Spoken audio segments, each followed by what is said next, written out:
Hello everyone and welcome to a brilliant attacking game from round 2 of this year's Grandchester SuperUnited Croatia Rapid Tournament. It is Maxime Vachier-Lagrave versus the local representative Croatia's Ivan Saric. And I mention this every time that Ivan is playing, as I don't know for how long it will be true, but it's been true for 10 years now. Ivan is one of the few people in the world that has a positive score against Magnus Carlsen in classical chess. He defeated him once, and the other game they played, the result was a draw. So that in itself is impressive, but this is a rapid chess, so let's check out what happens here. Maxime with white opens with pawn to e4, and Ivan goes for pawn to c5 as he usually does. He's very strong in the Sicilian. Knight f3, d6, and d4. We have captures, knight to f6, knight to c3, and while you guys are expecting a6 or maybe g6 here, nope, knight to c6. Ivan goes for the classical Sicilian.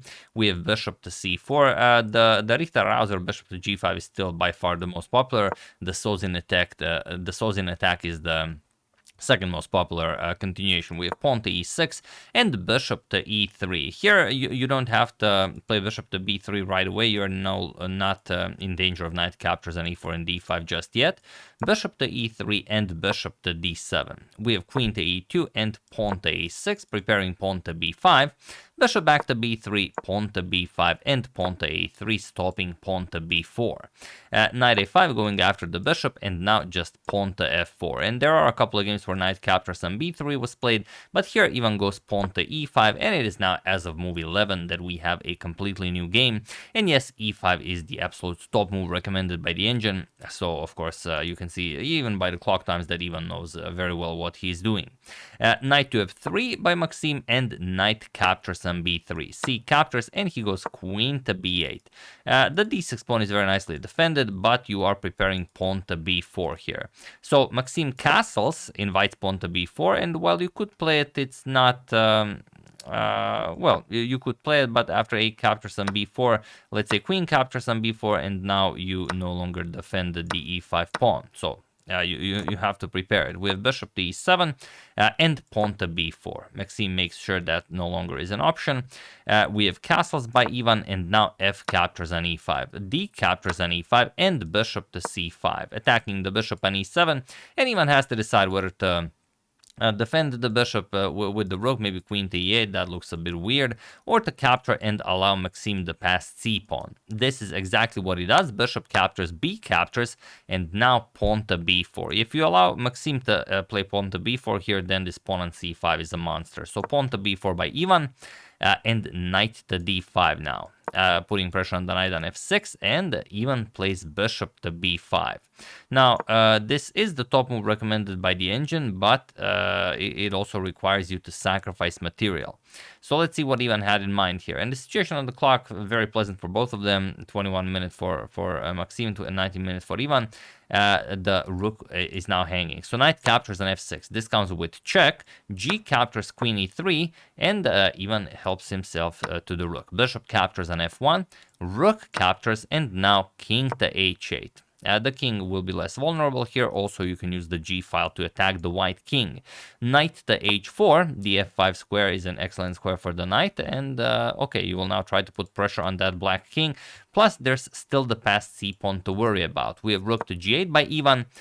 Queen to f3, threatening queen captures on f6, so of course he defends it. Queen to d8, and now just a captures on b4, now having the defended pawn on c5.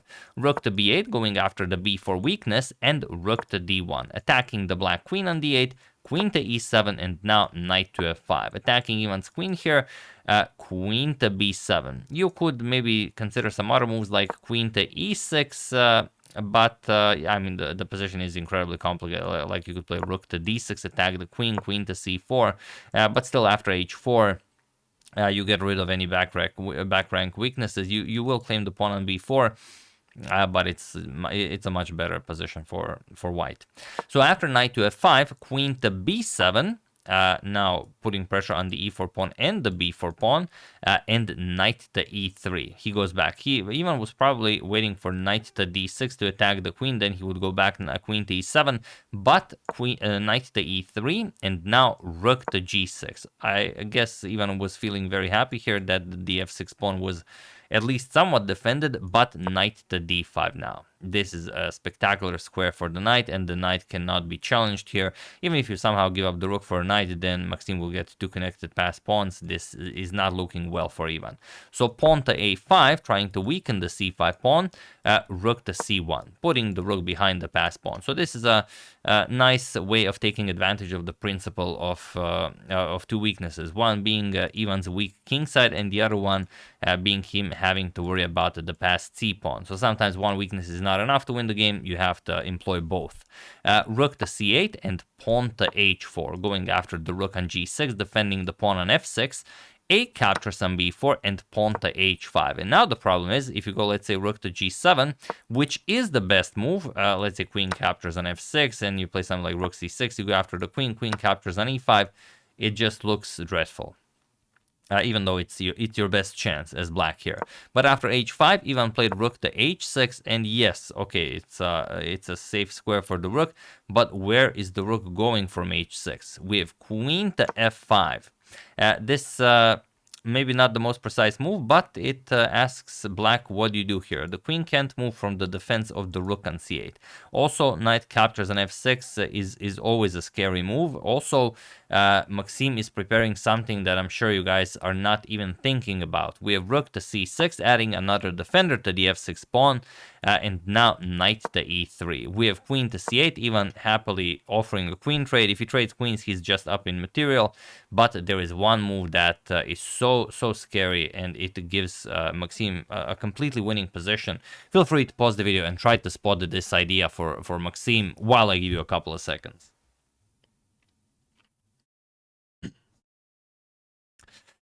Yes, the move is unbelievable, but the move is pawn to g4.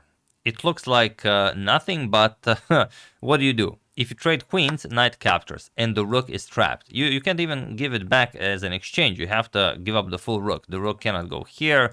Here it's attacked. The king cannot go here, covered by the knight, so that will not work. And another thing, if you just play b3 or any move, doesn't really matter, then queens get traded off, and knight f5 again picks up the free rook. So that's the problem. Beautiful, beautiful g4 move by Maxime. Ivan most likely missed this one. So he plays queen to f8, but now king to f2 by Maxime. Rook captures on c5, rook captures on c5, queen captures on c5, and queen to d7. Only move, but of course you want to play queen to e8, check, followed by knight f5, take away the g7 square from the black king, if you'll be able to. As for the moment, the knight is pinned, so here we have pawn to f5, trying to get the rook into the game, but now queen to d8 with check. We have king to g7, and now there is only one move that wins the game, and I'm pretty sure you guys see what it is, but just in case you don't, feel free to pause the video and win the game once and for all while I give you a couple of seconds.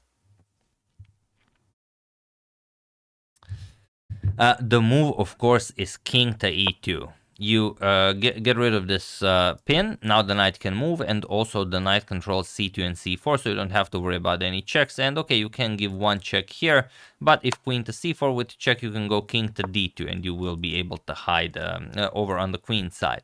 So after this king to e2 move, and also just in case some of you were wondering about queen to g5, it looks like a great move. Yes, you win the rook, but you don't win it like this. You win it like this, and now it's no good, because now, okay, you can capture the rook, but now f4, and black has at least a draw here. Even if g captures on f7, you're going to capture.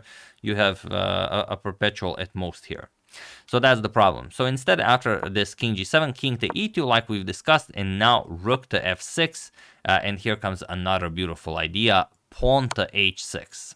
Either king captures and then you lose the rook with check, or rook captures, then knight captures on f5 with the fork. So king to g6 was played, queen to g8 with check, king captures on h6, and now finally pawn to g5 with check takes care of the rook. We have king to h5, g captures on f6, and he was in this position on move 44 that Ivan Saric resigned the game, as there is nothing more to be done here. Of course, now pawn to f4, that was a great idea in the other line that we've shown, is met with the simple queen g4 check, king to h6, and now the knight can move as the king is on e2, knight f5 checkmate. That's the whole idea.